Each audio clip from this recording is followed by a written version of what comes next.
Good afternoon, everyone. Happy Monday. Hope you had a lovely weekend. We're now in March. Can you believe it? Where is this year going? And I am so excited to have on my show a fantastic guest for you today.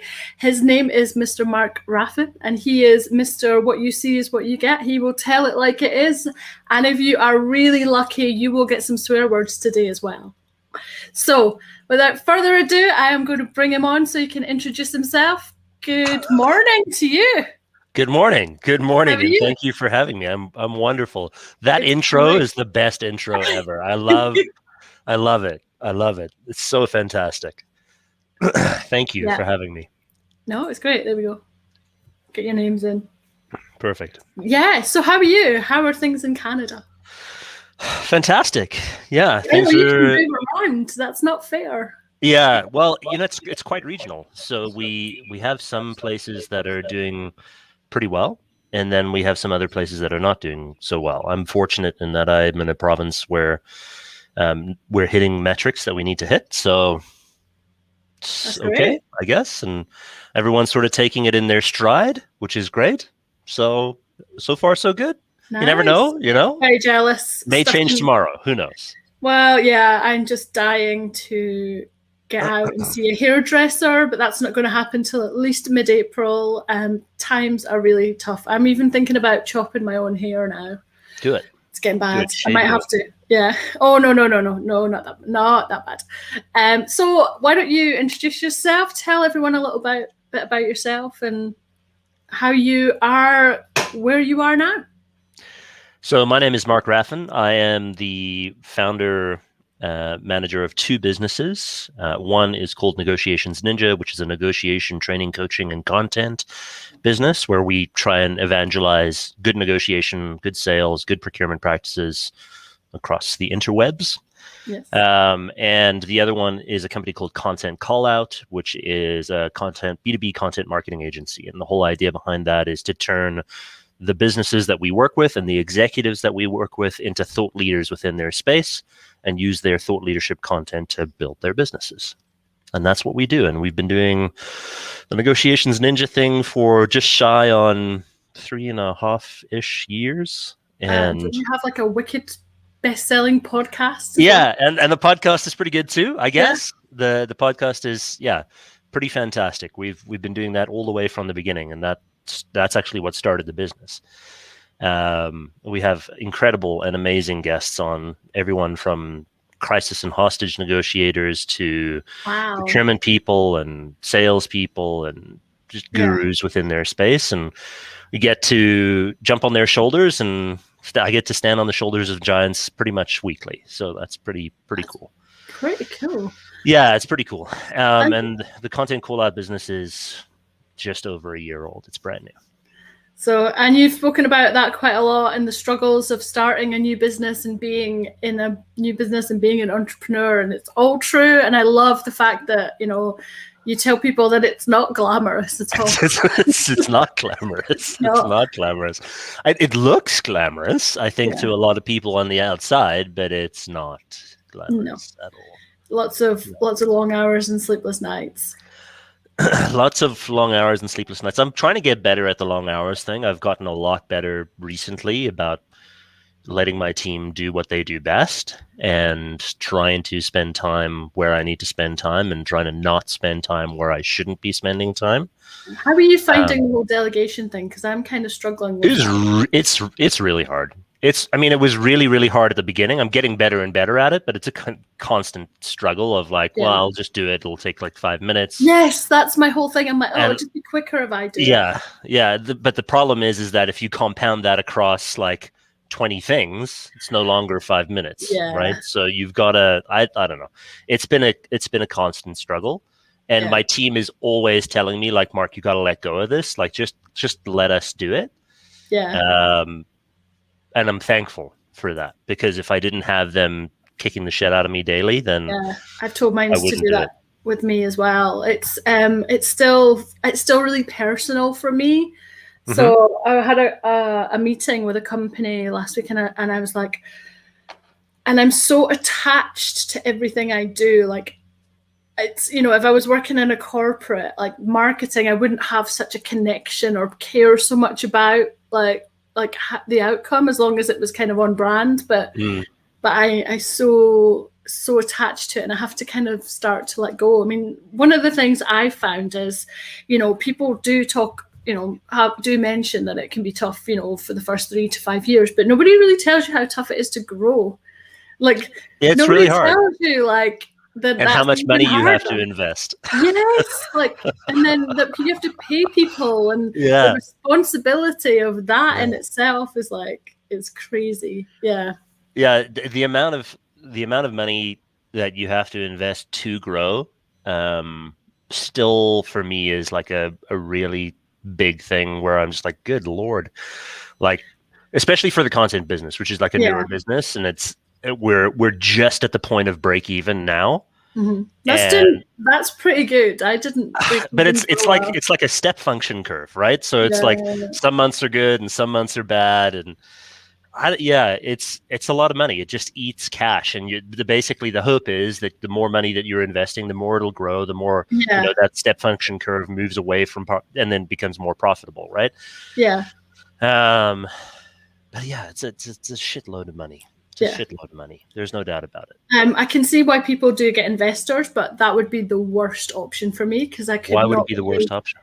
I really kind of feel like to be accountable to someone, or someone telling me I can't do something. I would really struggle with that. Yeah. So what I told my wife the other day, I said, hey, maybe I should just give this whole entrepreneurship thing up.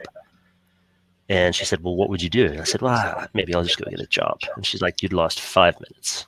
I was like, what do you mean? She's like, as soon as someone says you can't do something, you're going to quit. Yeah. Like, oh, yeah, that's a good point. Yeah. I felt like saying, shut up. You don't know me. Like, no, she knows me pretty well. So first of all, how have you found growing a business over the last 12 months? It's, I don't know. I think it's like a mixture of pain and pleasure. It's very, very painful in a lot of situations, especially when cash flow is so important, and you've got receivables and payables that don't necessarily match. And so you're cash negative for quite a while in some situations. And so just figuring out cash flow has been and continues to be a struggle and a challenge.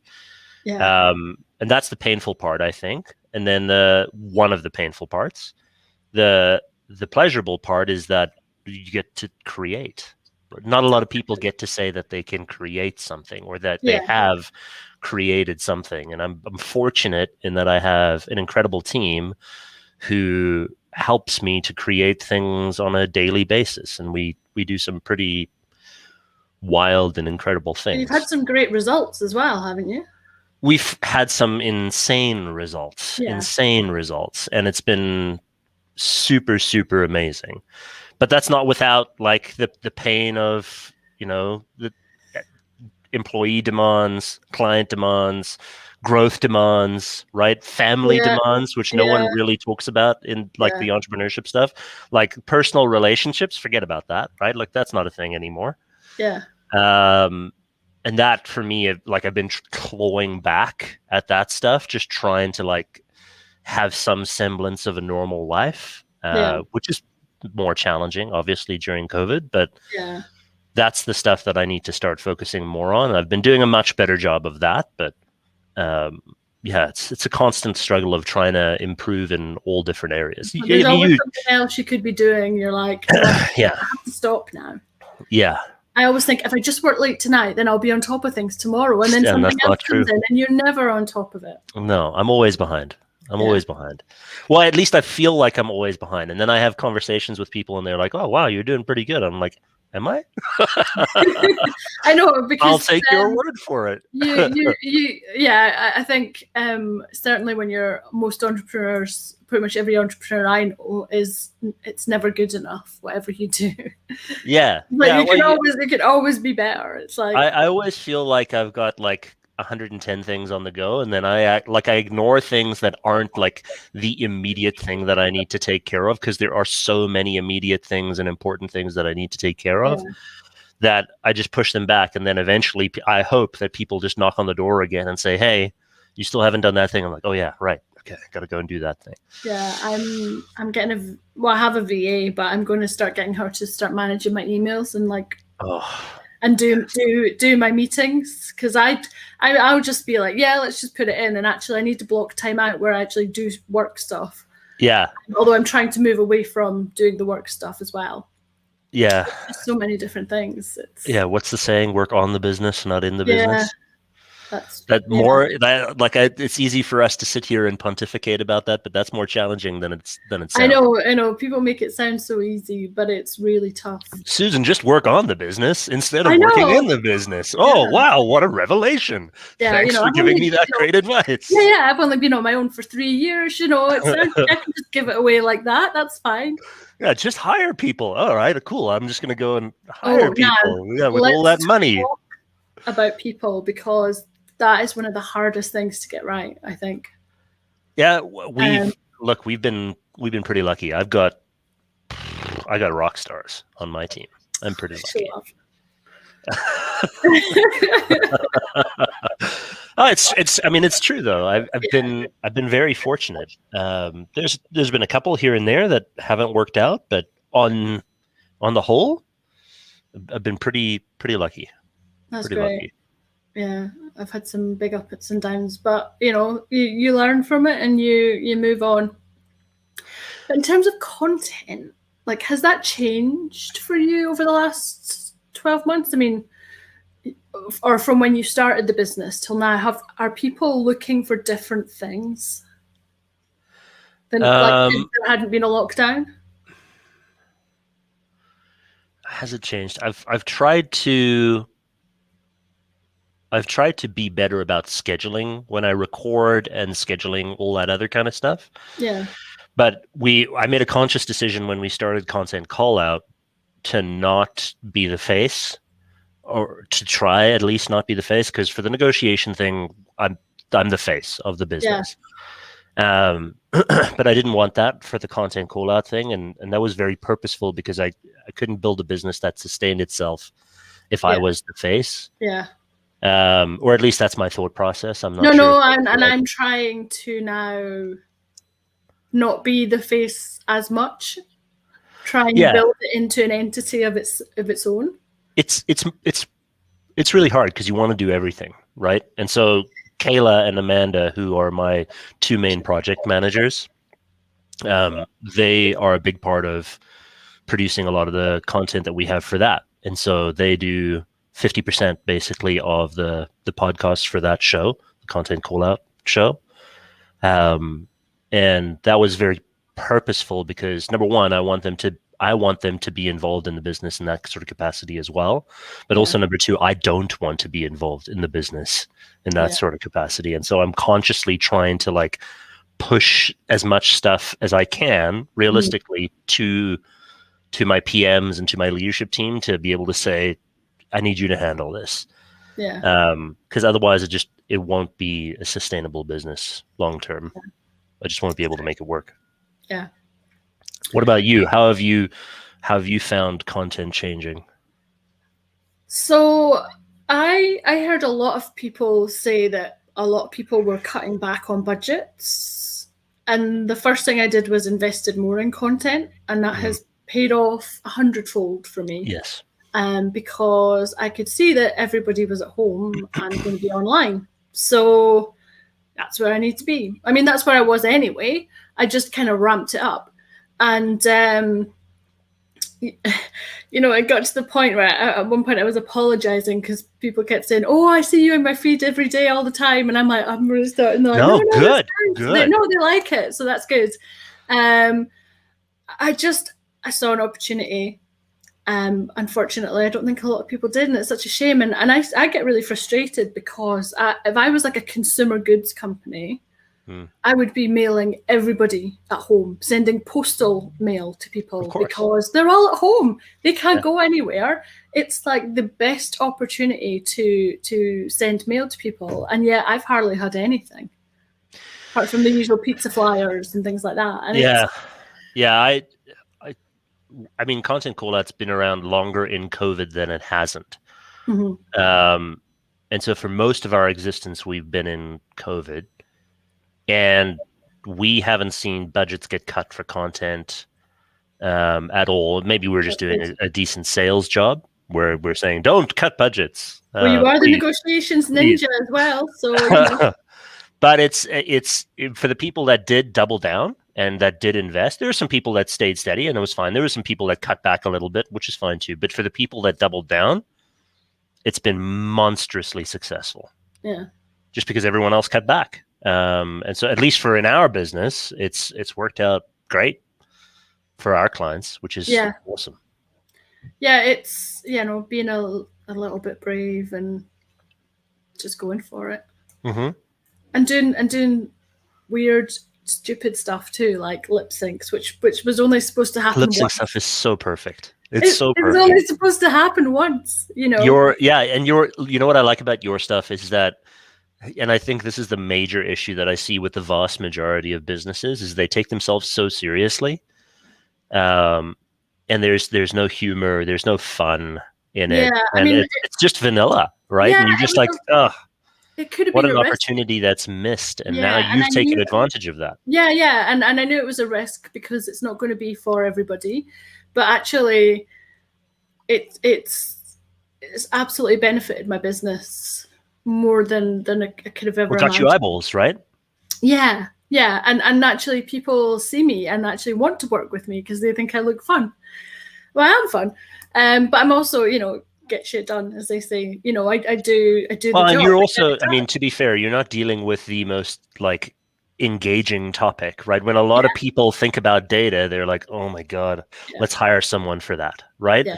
But when they look at hiring someone for that, typically the labor pool and the businesses that they would hire are so stale and old and stuffy. You know, they're like, oh, and then they look at your stuff and they're like, oh, what a breath of fresh air, right? Yeah. And that's, I mean, for me, at least when I'm looking at your stuff, I'm like, man, what an amazing opportunity you've taken advantage of.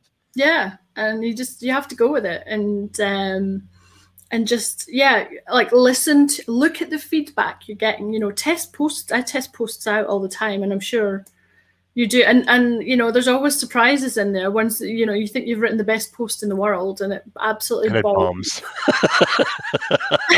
Then I post a picture of my old moldy flat and get 17,000 views. It's like, what? Really? Yeah, it's crazy. Yeah. There's, you know, whenever I try and like when I think like we've whipped the algorithm and I'm like, wow, okay, we've got a hold of this now. Then something changes and we're like, okay, cool. We got to keep doing it, keep changing, keep moving. So is that something that you are like really testing and measuring is the algorithm then? Is that something as part of your business? I mean, in terms of what we test, what works and what doesn't work, we've got pretty decent metrics on, you know, what we're posting and all that kind of stuff. Yeah. But because it's always changing and because it's different at different times, we just keep changing with it. And so we find something that works and we double down on that, and then that works for a while and then it stops working.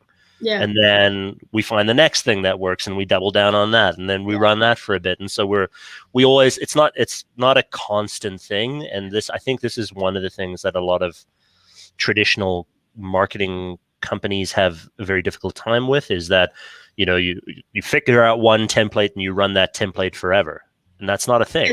People get used to it too. I mean, I've noticed that. I do kind of recycle my content, but if I do it too often, people are not interested. You know, they don't want to engage. Yeah. But there's always the really interesting question around which posts work better, and whether it's text or picture or video. So what would you say is the kind of the best performing type post? Consistently, I think long form text posts outperform every other kind of post, in my opinion. because I think you can just there's so much as long as you've got a good hook at the beginning, there's a lot of context that you can put into that.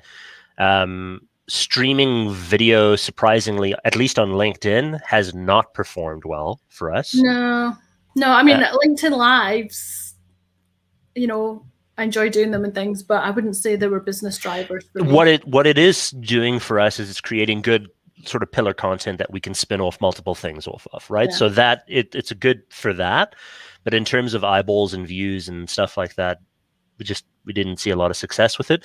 Videos in general are okay. Text image posts don't necessarily perform all that great. Long form text posts perform, generally speaking, the best. Yeah. As long as there is an opinion in it, right? Yeah. If there's not an opinion, if it's just a vanilla sort of like, hey, we are now doing this, and everyone's like, great, that's super informative, right? You've told me something, but it's not educational, right? Like I didn't learn anything, and it's not entertaining. I didn't come away going, wow, fantastic. Then no one watches it. James has got a good point. A lot of people need to pull their finger out and stop being so aloof and stiff. I agree, James Meads. And he and I had a discussion about this some time ago. Yeah, you were like, it's so people are so stiff. That was a brilliant podcast. I love that. Yeah. Yeah. Well, he's a super nice guy. Yeah. Interestingly, picture posts work really well for me. I would say more than text posts. Yes. So I think your animated ones or pictures of you? No, just static. So, you know, sometimes it's like change your taxonomy from this to this, or classified data from this to this, or you know, this is what I can do for your data. You know, the messy clothes and the tidy clothes. People love that. Well, you're simplifying a complex idea, and I think whenever you do that and you're able to do that in a picture format, it's way more powerful than trying to explain it over text. Yeah. I think you do a great job of that. Yeah, videos actually are getting better. There was a period between October and December where everything just fell through the floor, but it kind of corrected itself over Christmas. So it's been all right since then. Yeah, and how do you find, because there's, at least from what I see, there's significantly more engagement from North American people than there are from UK Europeans on LinkedIn. How have you found your posting schedule and who engages in what? Yeah, and actually quite a few of my clients are from North America. Yeah. Interestingly, definitely, because I'm kind of in the procurement and the data worlds, I would say definitely there's a lot more activity in North America.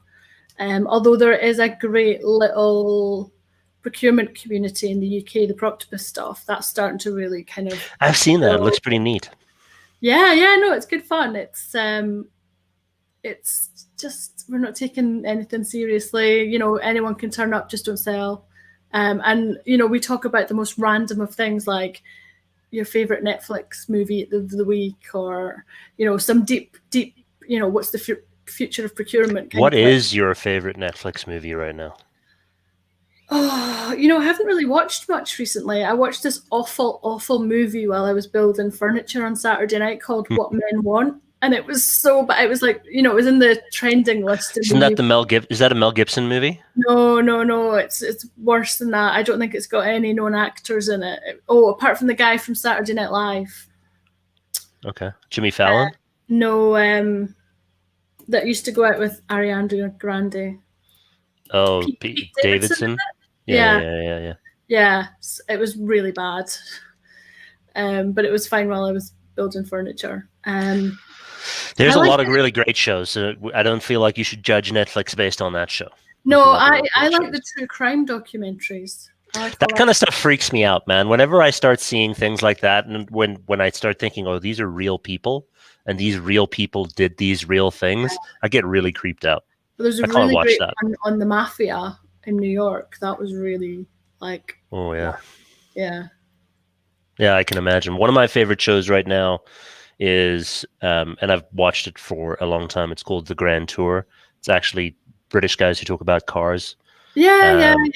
Yeah, They yeah, yeah. be Top They're Gear. fantastic, but that's on Amazon Prime. Yeah, it used to be Top. I guess Top Gear is still running with some other guys, but they Yeah, used to be on, Clarkson and those guys. yeah.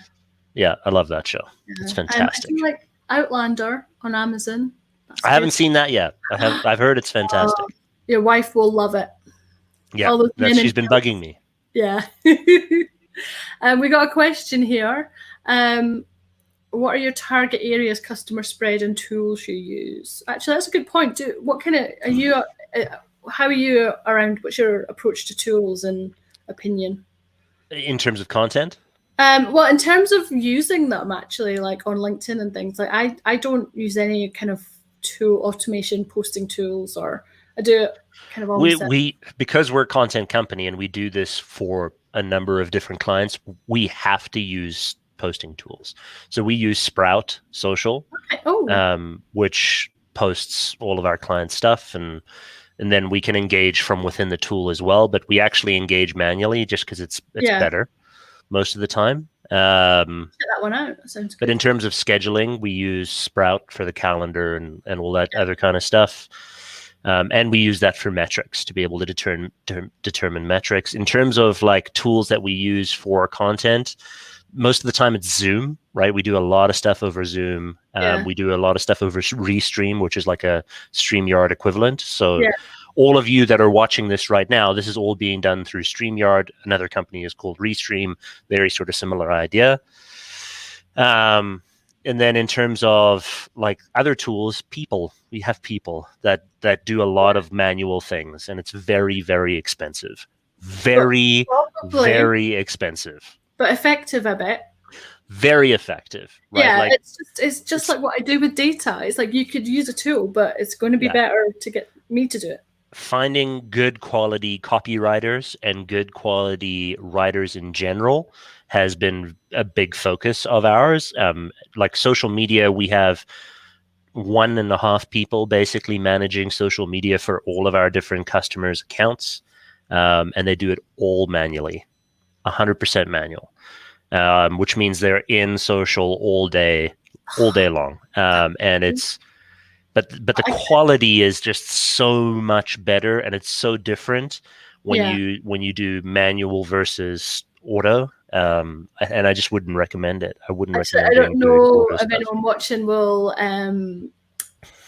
know this, but there's a guy called Jay Bartels who literally auto posts on like most procurement posts that anyone in procurement posts on, and he, a couple of the Proctibus guys have like tried to wind him up, but there's never a response to any of the messages because it's all automated. It's always the same kind of messages. So like group post is in, or and it's like, why bother? Yeah, I mean, I can see why, because you're like, okay, I think I'm going to do this because the more comments that I make, then the algorithm's going to favor that. But the unfortunate side effect of that is that they're not meaningful in any kind of way. And so no one comments back. And then eventually everyone sort of catches on. And so that's why we do everything manual. It's a huge pain in the ass. It's a massive pain in the ass, but it is so worth it because the quality is just so much better. There's more meaningful conversation. There's more business that's generated as a result. There's more engagement in general, right? When you're just posting things like, wow, motivational post, and then that's done across like 50 different things in one day, and you're like, okay, where that wasn't a motivational post. Right. That wasn't a motivational post. That was me basically shitting myself because I'm telling you how much this sucks. Yeah. So yeah, I don't know. I think keeping it manual is very, very important. But who knows? I mean, that may change tomorrow. Maybe there'll be some really interesting AI that gets put out that does all of that for you. It might be around for a bit, and then LinkedIn will catch on and just like stop the fun. Right. Exactly. Yeah. I don't know. I think there's a lot of benefits to doing things manually and having a real person do it. That's how we found success in what we do. I like personal touch. Yeah. So if there's people out there looking to develop their content and things, what kind of tips would you give them? Like top 3 tips. Be consistent. Tip number 1. Don't you can't do it 1 week and then stop, and then like 5 weeks later do it again, and then think that people are going to catch on. That's not a thing. You've got to be consistent week in, week out. Keep going. You don't have to do a ton at the beginning, especially if you don't have a lot of time, but you do have to be consistent. Yeah. So 3 times a week, I would say 3 times a week minimum. And then if you're doing that every single week, that's good. And it doesn't have to be, these new, everyone thinks that when you post content, you have to have like these new radical, amazing ideas. It just has to be your opinion of a pre-existing idea. Yeah. So as long as it's opinion-based, it's going to do well. I would say this is my personal opinion, stay away from any kind of inflammatory content that is divisive. So politics, religion, gender, things like that. I prefer to stay away from that because it doesn't matter if you're right or wrong. Yeah. You're going to create enemies immediately when that happens. Yeah. If you're going to have an opinion about something, have an opinion about the way that some work is done or the way that an industry is run or something like that. But as soon as you start saying something about divisiveness in a certain area that's outside of your scope of influence, then you've instantly isolated 50% of the population. And I just prefer to stay away from that kind of stuff. Yeah. Now, some of that stuff is really important to a lot of companies, right? So there are some companies that have taken a very ferocious stance on equity and all that other kind of stuff. If that's part of that business, then they should be posting about that, right? People expect Nike to talk about that kind of stuff, and so they do. But if it's not something that you're willing to basically stake your business on, I would just stay away from it. And also, funnily enough, my lip sync from yesterday, I was dressed in a unicorn onesie, as you do. I love the unicorn onesie, by the way. I feel like I need to get one now. Yeah, managed to lose 4 followers yesterday. Really? Yeah. Well, listen, it's not for everyone, right? Like, yeah. I think your content has to be impactful enough that you also have to be willing to risk losing followers. Definitely. Because what ends up happening is that you gain more in the process. And so, yes, you lose 4, but you'll probably gain 10. And then, you know what? It jumped up 10 today. Yeah. So there you go. It does. There you go. Absolutely. By the way, for everyone listening, that wasn't scripted. I didn't know the numbers prior to coming into this, but it makes total sense. I haven't mentioned right? It makes total sense because there are going to be some people that are not in your jam, right? Like it's very much like the Marmite approach to things, right? You either love it or you hate it, but you're going to know about it. Yeah. And I think that's personally, I think that's the way that a lot of people should look at content. Is it's a way to create community around you, and those people that like you are going to want to buy from you, right? The whole like and trust thing. People do business with people they like and trust. Yeah. If they like and trust you based on the content that you're putting out there, then they're going to continue to do business with you. Yeah. But if it's just vanilla sort of corporate, like, name any particular like Johnson and Peterson Limited, whatever it is, we think that this kind of consulting is very important. That's a made up name, by the way. I hope there's no company named Johnson and Peterson Limited. But I mean, if it's corporate and stuffy, and there's a market for that, don't get me wrong. But I would say that if you really want to start creating a community, you've got to be yourself more than anything else. Something I've found as well is that actually, when it comes to clients, they're the ones that don't engage with the posts. Like, they're seeing them all, every single one of them, and they're taking it all in, and it interests them, but they're not the ones that are liking or commenting. They are sitting quietly in the background, and then they just appear out of nowhere. Like, can we have a chat? And I'm like, oh, okay, yeah. Yeah. That's what I mean. One of the big pieces of advice that I give to everyone is, and maybe this could be my second piece of advice or my third piece of advice, is you're not just targeting your prospective clients, but you're targeting the influencers of those clients, right? So, for example, in the procurement space, right? You're not just targeting CPOs and VPs of procurement or heads of governance or whatever it might be, but you're also targeting other people in procurement that might influence those people. So, for example, if they listen to procurement podcast, right, like The Art of Procurement with Phil Idison, then you would tag a Phil or something in that post and say, hey, Phil, what do you think about this? Or you tag a Mike Cadue, or you tag Madison Mobley or someone like that. And so you're not just targeting your prospective clients, but you're also targeting the influencers of those clients as well. That's a really good way to look at it. Yeah, I like that approach. And the way she's killing it. If I could give a shout out to her, Madison is killing it in this game. She's doing so well. She's such a good ambassador for just procurement people in general. Yeah. And her Clubhouse stuff is just off the charts. It's so good. Her sales room that she's been doing at the weekends, I haven't listened for a couple of weeks, but amazing tips in there. Really, really good quality discussion. I mean, there's a reason she's crushing it at her business as well, right? I think she's been promoted recently to Director of Business Development or something like that. Yeah. There's a reason for that. Yeah. She's killing it. Yeah. And she, again, she's seen an opportunity and she's jumped right on it and gone for it. And, people want something refreshing. Mm-hmm. Big time. They don't want vanilla. She's very smart about identifying opportunities that no one's taking advantage of, or very few people are taking advantage of, and capitalizing on that. Very, very smart about that. Yeah, and I think that's where a lot of people miss out, is they think, oh, that gap exists for a reason, and so I'm not going to go there. But actually, the gap does exist for a reason, because everyone else is too afraid to go there. So go there, right? So, and that's why she's been successful. That's why you've been successful. That's why, a lot of these micro influencers have been successful. They're killing it in all these different areas because they notice these niches. In her own right, she is Madison Mobley, She's not attached to something else. She's just a powerhouse in herself. Right, which makes her now more attractive if she were to ever decide to leave where she is right now. That cachet that she has and that following and what she's built as well, take that with her wherever she goes. There's value in that, right? There's money there. Yeah, definitely. Yeah, I mean, listen, if I could afford her, I'd snap her up in a heartbeat. I said that as well.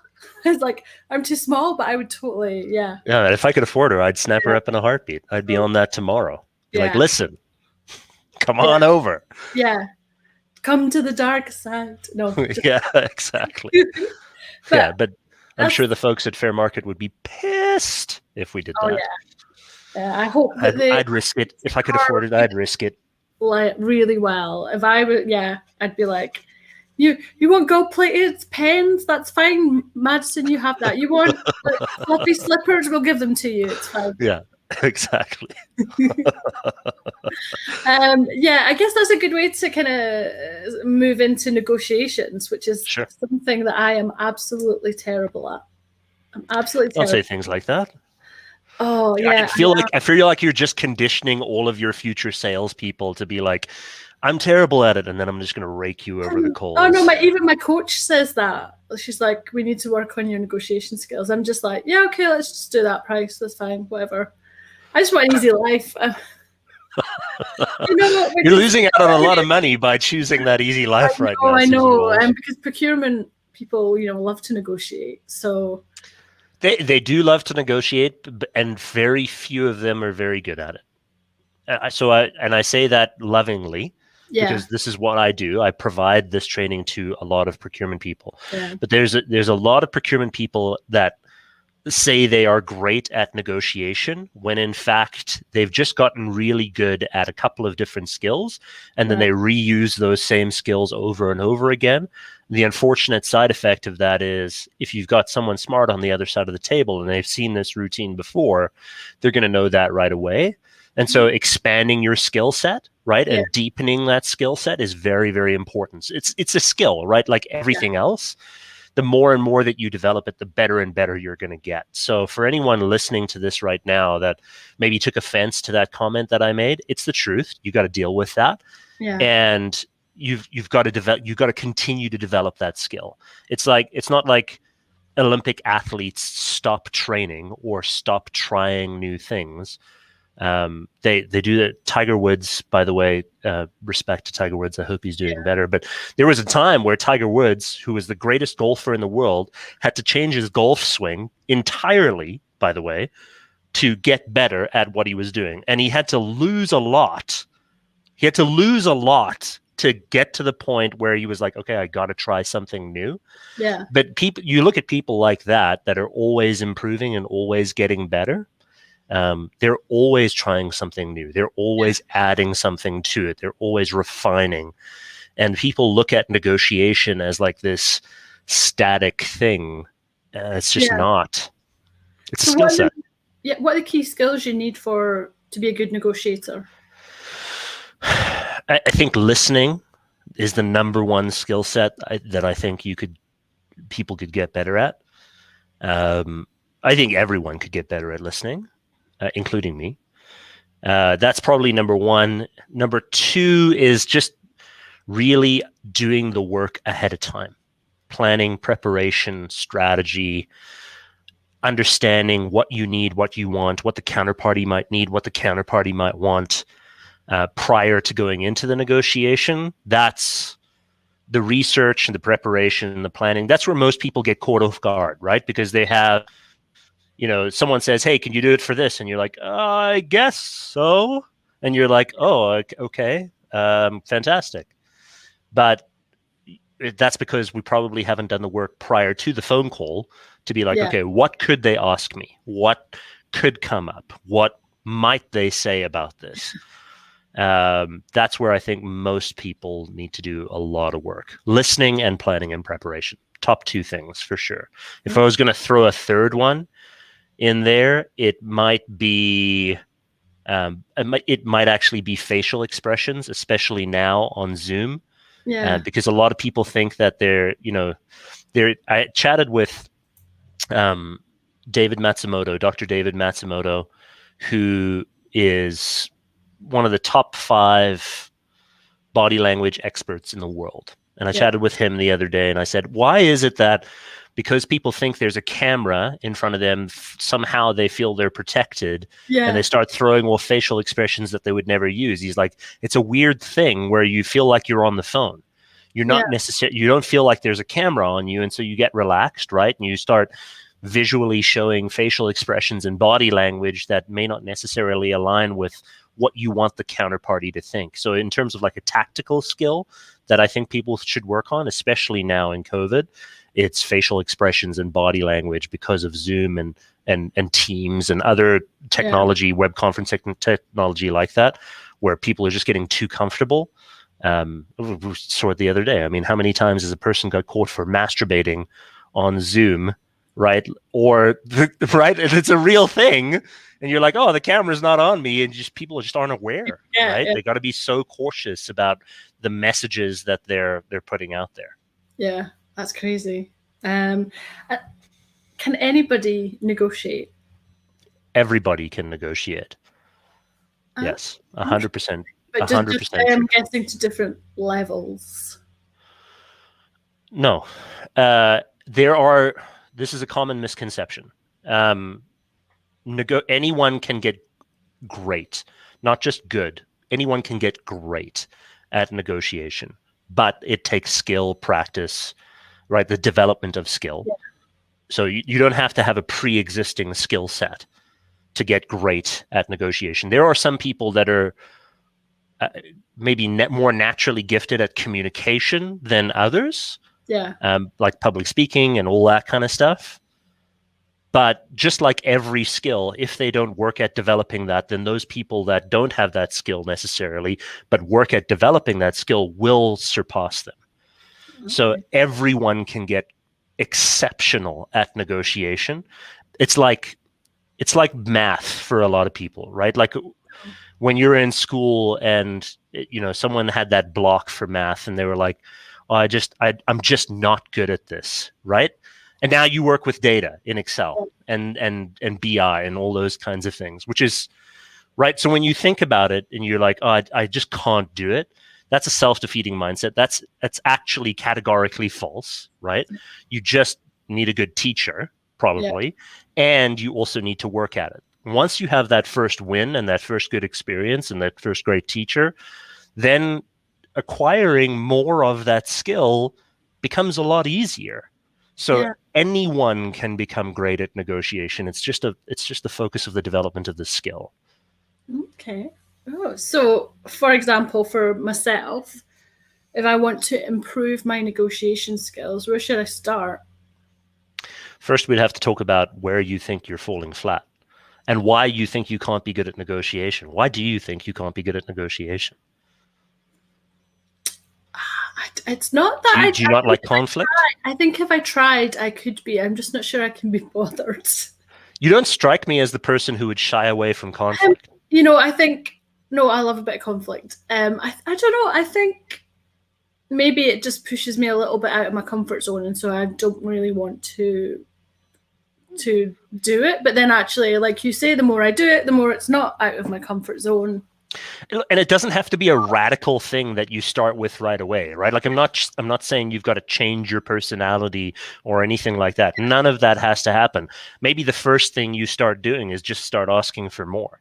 Because if you know that someone's going to start negotiating you down, right? You said this in the interview. You said, hey, when they say, let's do it for this price, you're like, okay, let's do it for this price. Maybe you just need to increase your prices. Yeah. Right? So that when they ask for a better deal, then you're like, okay. And then you're like, well, I'm still up. Fantastic. Yeah, no, I've started doing that. And actually, I did learn a lot recently from a new client. We did a negotiation session and she grilled me through the statement of work and every little piece. And actually, I really enjoyed it because I was like, you know what? I know all this stuff. I can justify all my costs here. So yeah, I've got this. And you know what? Most of the time, and you are at this point, I feel like you're at this point right now, and you'll get more to this point. But because of the marketing cachet that you have behind you, you'll probably never have to justify your prices again. You're very close to that, where you just start asking for things, and people are like, okay. Once I write it, that'll be pretty cool. Susan Walsh, the classification guru, said her price is this. That's the price. Yeah, I did a course recently, managing a consultancy business, and there's like the big four charging like $4,000 a day out there, and here's just little old me. I'm like, if I've doubled it, they probably wouldn't even bat an eyelid. They wouldn't. They wouldn't, Susan. Yeah. You're a $10,000 a day person. You just have to come to terms with that. You're easily $10,000 a day. Easily. Okay, I'm not all day long believing that, but yeah. You don't have to believe it. I believe it. So now you just have to agree. Yeah, I have to get there. Yeah. That was great chat. Thank you. There you go. So what's next for Negotiations Ninja and Content Callout? Keep doing what we're doing. I mean, our main job is to execute for our clients.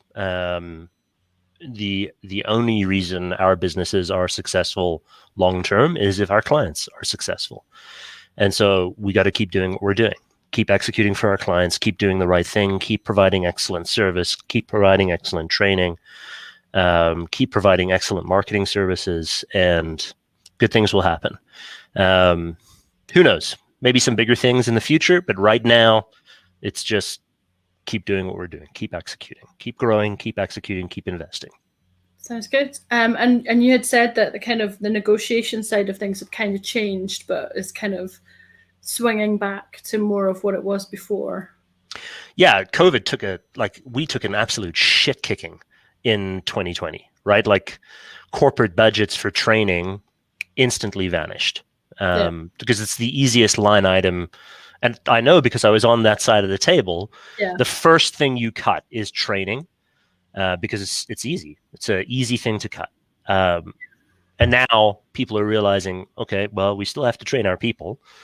So that all of that's coming back now at the beginning of 2021, which is fantastic. And we're super happy for that. So we took a beating, an absolute beating in 2020. See, again, now it's all coming back. Great that you can be so honest about that, because a lot of people would be like, oh yeah, it's been tough. No, we took a shit kicking. It was terrible. It was awful. Good. A lot of people feeling like that still, you know.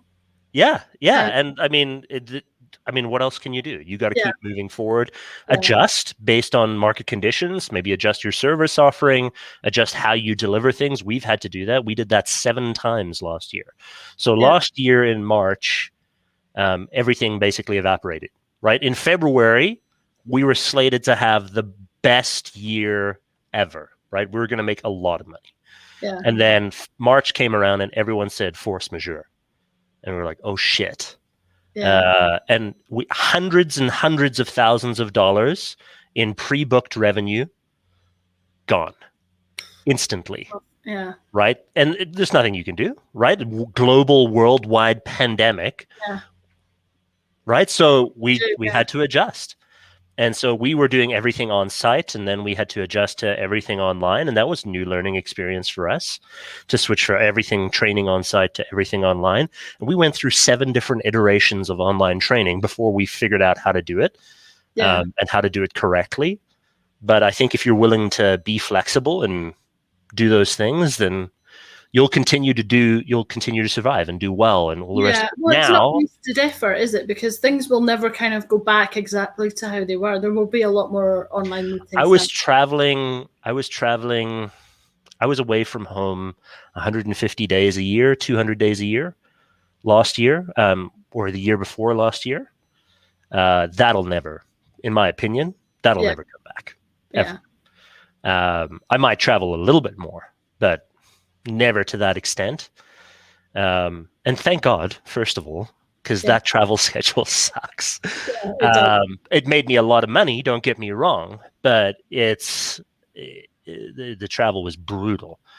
And now we're doing a lot more online, and we just have to adjust, right? And so here, I'll pivot my...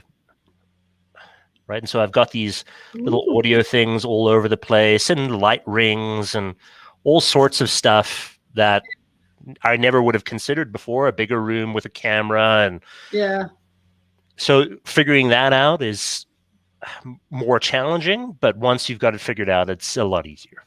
Yeah. So just be willing to be flexible. Great advice. Very quickly, we didn't really touch on what you did before all this. So what's your background? All procurement. So I started out in sales right out of university and did ad sales for a while. Ended up being able to pay off all my student loans with all the commissions that I made, which was awesome. Nice. Then we moved cities, my wife and I, and started off in procurement on the other side of the table, and then had a career in procurement. Started off as like a replenishment buyer for a warehouse, essentially, which is the worst job in the world. Like horrific job, and I hated it, to eventually moving into category management and then leading some things, and then deciding that the corporate world was not for me and going out on my own and falling on my face many, many, many times. But it's been an adventure. It's been a journey. I love asking procurement people this question. What is the most unusual thing you've ever had to buy? Guns. I've classified guns and ammunition before, and I was like, this is a bit weird. I was a firearm purchaser for a very short amount of time, and I bought guns and ammunition. That's probably the most odd thing. Types of guns and things like that. No, I just learned what sells and buy those things. I know nothing about guns. But I was put in charge of buying guns, which is outrageous, right? Because for a guy that knows nothing about guns, but you don't really need to, in my opinion, you don't really need to know. You just need to know what sells and buy more of those things. Makes sense. So we had a good demand schedule, and we knew what was coming up in different seasons. Yeah. We knew what sold, so you just buy those things. I'll have a pink one, please. We sold a lot of pink guns, actually. Wow. A lot of pink guns. Very, very, very, very, very successful. Can you pretty much get them in every color or style, or? It depends. I think, from what I recall, it depended on whoever the producer was. But you can buy different stocks for all different types of guns. So you can buy pink stocks, you can buy green stocks, you can buy any color you can think of, and then a lot of people just customize their own stuff from there. It's the subculture that exists in that realm is just It's wild. It's wild. Yeah, I mean, yeah. Just And guns you are not really always sell like- out. Yeah. Always sell out. Wow. Yeah, That's like a different world. It is. It's a totally different world. And I know nothing about guns, and it's fascinating. It's fascinating. Yeah, people collect guns like they collect wine. So they're not necessarily using them to shoot things. They're just collecting. Oh no, them? they use them to shoot things, but many of them collect them. And yeah.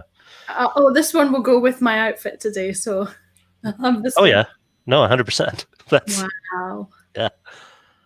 But is gun crime a big problem in Canada? No. No. So everyone's quite responsible. Why? It depends what you mean. Think by like a big problem, like comparatively. No, I mean, and deaths. Not really. It's not really. I mean, there are some, but not really. Canadians on a whole, I think, are fairly responsible people. Yeah.